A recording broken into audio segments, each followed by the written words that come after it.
remarkable power of literature has to do with the fact that I can enter into the world, even the enormously distant world of Gilgamesh in Uruk, really at the beginning of the moment in which humans had contrived to write down their stories.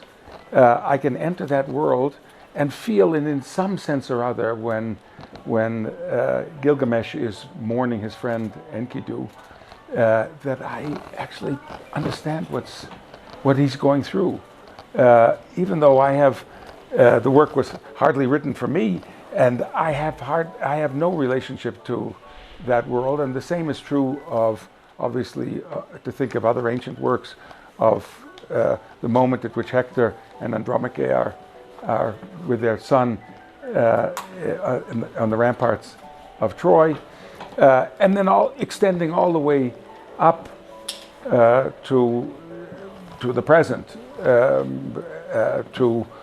or at least close enough to the present, to the entering into almost equally alien world, the world of Jane Austen's rural England, where suddenly you feel the actual texture of the living experience is being conveyed to you. Now, I mean, you could say, in this case, there's a kind of schizophrenic history. On the one hand, literature has walked hand in hand with the forces of power from actually probably as far back as we can go. There's a way in which, and I mentioned Gilgamesh at the beginning. I mean, the very first work of literature, but it's in some profound way bound up with and a celebration of the founder of Uruk and of the builder of those walls and of the immense power of the great man himself.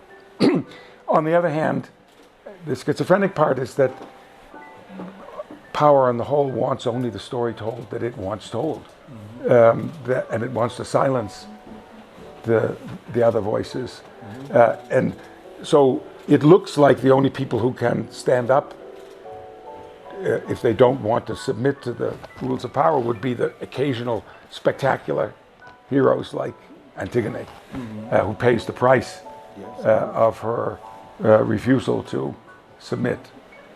Shakespeare didn't want to go to spend his life in jail, or didn't want to have his ears cut off, or I mean the very nasty things that happened to you if you ran into the work of the censor. I mean, you have to think of Elizabeth. In the case of Elizabethan England is far closer to Iran, contemporary Iran, or North Korea than it is to contemporary Mexico or the United States. I mean, you get in tremendous trouble if you cross certain lines.